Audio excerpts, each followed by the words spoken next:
Hey everyone, this is Teresa from the White Cat channel. I thought I'd share this recipe with you before I ate it all. This is basically a tuna noodle casserole. I took the Shirataki noodles, chopped them up kind of smaller, and then I took one of these StarKist Tuna Creations, ripped off the top and drained it, and then I stuck that in the bowl too, along with some Americal whip. I'm sure you could use mayo or whatever else you usually put in your tuna noodle salad.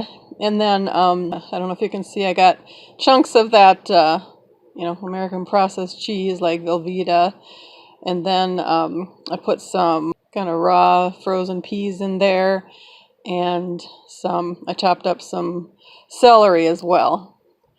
So then I mixed it all together and it's really tasty. Hopefully you guys have a chance to try it. I hope you guys are having a good day. Talk to you later. Bye.